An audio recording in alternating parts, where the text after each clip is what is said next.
আচ্ছা একটু মাইক্রোফোন আপনার কাইন্ডলি একটু যদি মাইক্রোফোনটা দেন।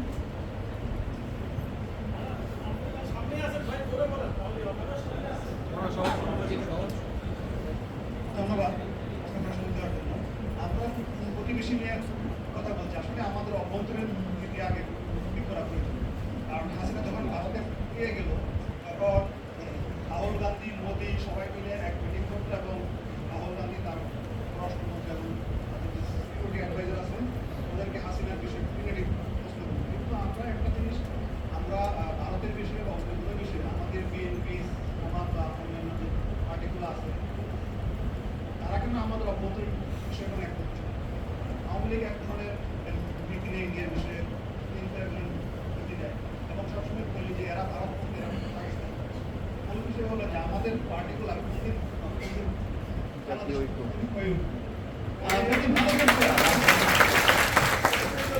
আচ্ছা প্রথম কথা হচ্ছে আমাদের কি সবাই একমত হওয়া দরকার আছে। আমরা কি একমত হতে পারবো? 70 সালে বলা হয়েছিল কলা গাছ দাঁড়ালে নৌকায় ভোট পেয়েছে।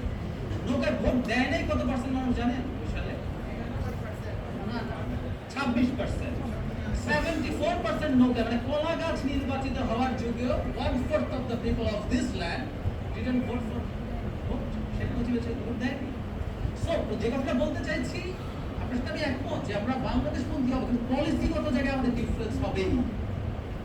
ধরুন আমাকে কেউ যদি বলেন বন্যায় যদি মানুষ মরে সেভেন সিস্টার্স থাকবে না রে, এই স্লোগানটা যিনি দিচ্ছেন তিনি দেশপ্রেমিক, বাংলাদেশ পন্থী, নিশ্চিতভাবেই বাংলাদেশের স্বার্থ চান, উনি ভারতের আগ্রাসী জায়গা থেকে বেঁচে উঠতে চান। কিন্তু আপনি এই স্লোগানটা কি দেওয়া উচিত কিনা প্রসিডিউরাল জায়গায় এটা ডিবেট হবে। এমনকি বাংলাদেশ পন্থী মানুষও মনে করবেন হয়তো আমরা এই পর্যন্ত না যাওয়াটা ঠিক হবে। তাহলে বুঝতে পারছেন আমি মনে করি আপনার সাথে আমি একমত। আসলে আমরা সবাই একই ছিলাম, শেখ হাসিনা ছাড়া আমরা সবাই একই ছিলাম, একই জায়গায় ছিলাম, পদ্ধতিগতভাবে আমরা হয়তো একটু ডিফারেন্ট ছিলাম। আর পন্থী বলেন ধরেন নেপালের রাজনীতি আপনি ওখানে দেখবেন ভারতপন্থী চায়নাপন্থী আসলে তৈরি হয়েই গেছে।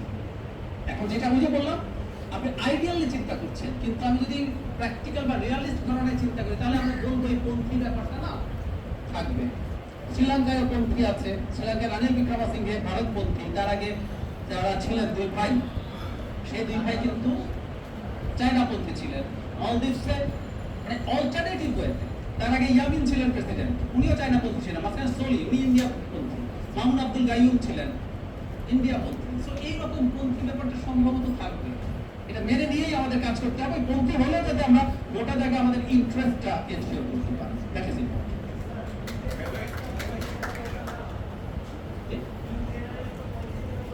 মাইকে প্রশ্ন করি ভাই।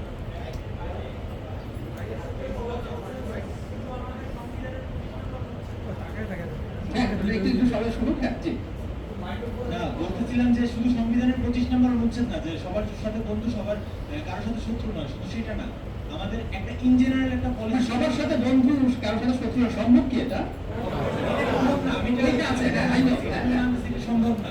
মানে আমাদের একটা ইন জেনারেল ভারতের প্রতি আমাদের কি হওয়া উচিত, সবগুলো দল মত নির্বিশেষে একটা ইন জেনারেল একটা থাকা দরকার না, যেটা হচ্ছে মানে সবাই সেটা অ্যাকচুয়ালি কমন পলিসি। হ্যাঁ একটা কমন পলিসি নিয়ে আসলে দীর্ঘদিন থেকে কথাবার্তা হয়েছে। আমাদের একটা ফর্মাল কমন পলিসি আমরা আমাদের নিজেদের মধ্যে করার চেষ্টা করবো। আবারও বলছি সেই কমন পলিসি সবাই এগ্রি করবে না, সবাই এগ্রি করবে না। ধরুন একটা উদাহরণ দিই, আমরা কেউ কেউ আছি এত বেশি ভারত বিরোধী যে ভারতকে আমরা যদি আমাদের বেনিফিট হয় যথেষ্ট একটা করিডোর দিলে অনেকেই করিডোর দিতেই চাইবে না, হতে পারে।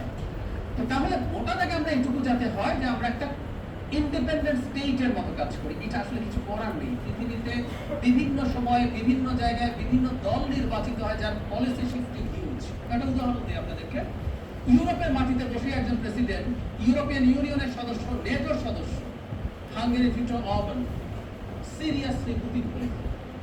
দেখবেন পুতিনের প্রচুর পলিসি তার বিরুদ্ধে নেওয়া বহু স্টেপ ইউরোপিয়ান ইউনিয়নে সে আটকে দেওয়ার চেষ্টা করছে। এটা হয় ওই ভদ্রলোক, ওদের কিন্তু একটা ফরেন পলিসি আছে, কিন্তু যখন একটা ব্যক্তি আসেন, একটা দল আসে, তাদের ফিদেশ পার্টি আছে, সেটা অনেক প্রো রাশিয়ান। সো এই জিনিসগুলো রাখা যেতে পারে টেকনিক্যালি, এগুলো আসলে শেষ পর্যন্ত টিকে থাকে না। এটা আসলে এটাই রিয়ালিটি। আবারও বলছি, ওই যে আপনি যেটা বলছেন আমরা আইডিয়ালি কি হওয়া উচিত আর বাস্তবে কি ঘটে এটা আসলে আমি যেহেতু এই স্কুল অফ থটের মানুষ, আমি মনে করি বাস্তবে যা ঘটে সেটা মেনে নিয়েই কাজ করা দরকার। এমন কোনো পলিসি হওয়া উচিত না যেটা দেশের স্বার্থকে শেখ হাসিনার মতো ভবিষ্যৎ হতে পারে। এটা হলো না। জাহিদ ভাই, পরবর্তী প্রশ্ন আগের দিকে। আচ্ছা ঠিক আছে। আমার আসলে দুটো ভাগ আছে প্রশ্নের মধ্যে। এক হচ্ছে যে চুক্তিগুলো হয়েছে শেখ হাসিনার আমলে, বিশেষ করে 2014 পরবর্তী, এই চুক্তির কোনোটাই আমরা কিন্তু জনগণের জন্য ওপেন করা না। এটা কি যতগুলো চুক্তি আছে সব ধরে ধরে এগুলোকে ওপেন করা উচিত হবে? এটা এক নম্বর। 2 নম্বর কোশ্চেন হচ্ছে, দীর্ঘ 15 বছরে আমরা আমাদের আত্মমর্যাদার যে সংজ্ঞা, এটা ভুলে বসে আছি। অনেক কিছু অভ্যাস হয়ে গেছে আমাদের, এবং এই অভ্যস্ততার কারণে হয়তো বা আমরা দেখতে পাই বিভিন্ন সোশ্যাল মিডিয়া যে রিয়াকশনগুলো হয়, অনেক সময় গা জ্বলা ধরনের রিয়াকশন হয়, কিন্তু গালি টালি তো যথেষ্ট আসেই, কিন্তু আমি যখন ভিতরে জ্বলতে থাকি যে আমি এটার বিরুদ্ধে আমিও গালি দিব, তো এই জায়গাটায় আমাদের কাছে মনে হয়েছে যে আমি যে প্রপাগান্ডা মেশিনারি এত বেশি স্ট্রং হয়ে উঠেছিল এবং একচ্ছত্রভাবে, এবং ওই যে ডিজিটাল সিকিউরিটি অ্যাক্ট, এইটার জন্য আমরা কেউ প্রতিবাদ করতে ভয় পেতাম। এই জায়গাটা যে আত্মমর্যাদা ফিরে পাওয়া এবং সোশ্যাল মিডিয়া কিভাবে আমরা রিয়্যাক্ট করব, এই জিনিসগুলো কি, যেমন আমি একটা এক্সাম্পল দেখলাম যে এই শহীদ মিনারে ইসলামী গান হচ্ছে, দেশ গেল দেশ পাকিস্তান হয়ে গেল, এই ধরনের। এবং টিএসসিতে পাকিস্তানি কিছু স্টুডেন্ট আসছে কিছু ডোনেশন করার জন্য, ব্লাড রেসপন্স, সেখানে তারা কিছু টাকা ডোনেট করেছে। তো তারা তাদের ফ্ল্যাগ এবং বাংলাদেশি ফ্ল্যাগ নিয়ে একটা ছবি তুলেছে। এইটা হলো যে এটা কি হয়ে গেল বাংলাদেশে, এই ধরনের একটা ব্যাপার। এই যে ছোটখাটো সিম্পটমের যে রেসপন্সের জায়গা, তো এই জায়গায় আমরা কিভাবে এটাকে ফাইট করবো, এই দুইটা ধন্যবাদ। মানে আওয়ামী লীগের প্রোপাগান্ডা আসছি, আওয়ামী লীগের প্রোপাগান্ডা মেশিন নিয়ে। আচ্ছা, আওয়ামী লীগ তো অনেক ইউজ করেছে তাদের প্রোপাগান্ডা, মানে আসলে কি বাজার পেয়েছে সেটা?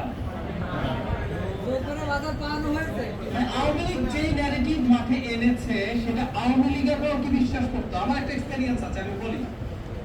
আমি প্রচুর টিভি টক শো করেছি আওয়ামী লীগের লোকজনের সাথে, বড় বড় নেতা, এমপি, বিভিন্ন লোকজন। আমি দেখলাম তারা নিজেরাও আওয়ামী লীগের এই ন্যারেটিভ বিশ্বাস করে না, সত্যি করে। তার একটা প্রমাণ আছে।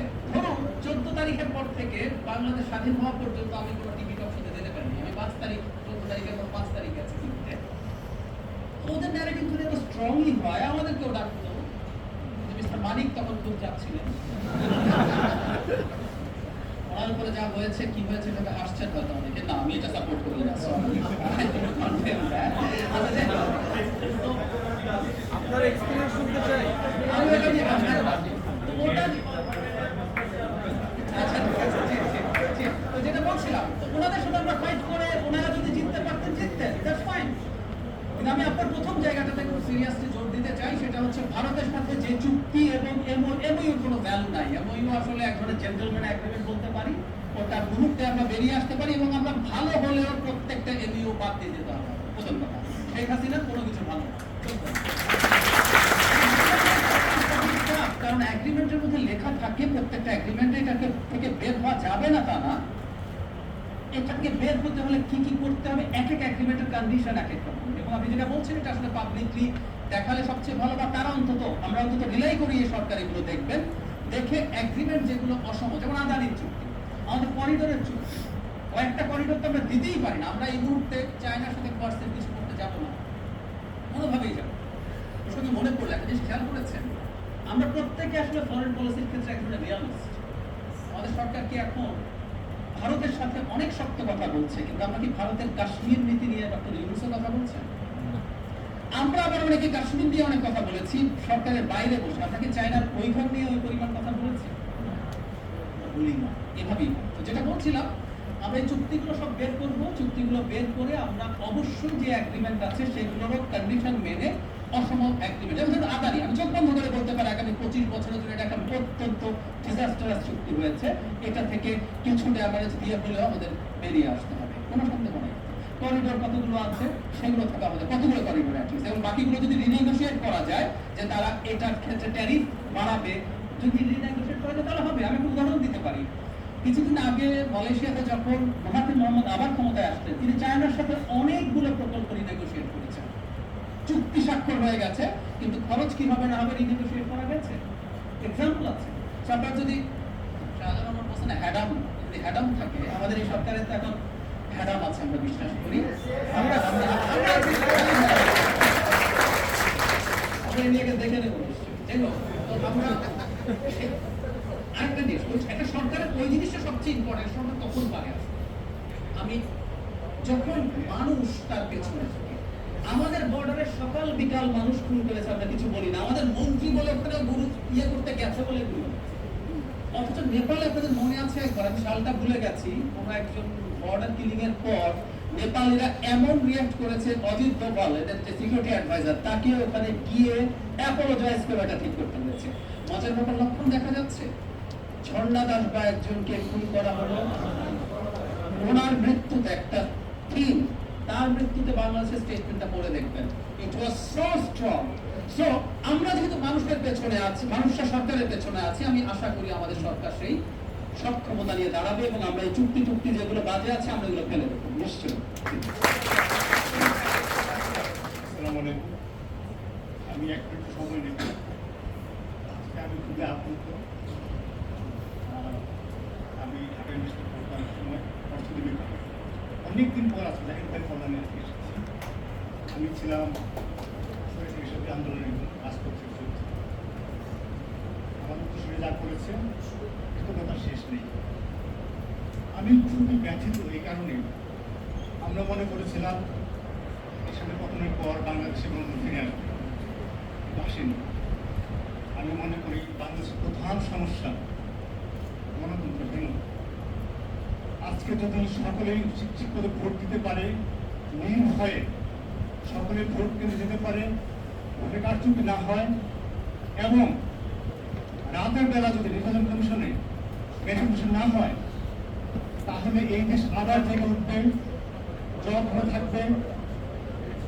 আমি চাচ্ছি এটাই যে বাংলাদেশে আমাদের প্রধান বিষয় হচ্ছে গণতন্ত্র। এটা কিভাবে আনতে পারি আমরা সঠিকভাবে 100% কিভাবে গণতন্ত্র, আমাদের প্রধান দৃষ্টিভঙ্গি থাকতে হবে এই জায়গায়, ঠিক আছে? তাহলে সব থেকে দেওয়া হবে। আর সেকেন্ড বিষয়টা হচ্ছে লুক্সেমবার্গ এবং বেলজিয়ামের যে সমস্যা নেই, ওদের সীমান্তে বাংলাদেশের সমস্যা আছে। বাংলাদেশে বোধ হয় ইন্ডিয়াকে পরিণত দেওয়া বা বাংলাদেশ স্বাধীনতা গ্রহণ করার জন্যই পরিণত দেওয়ার বেশি হয়ে যাবে। I think so. Thank you, Zahid ভাই। Thank you.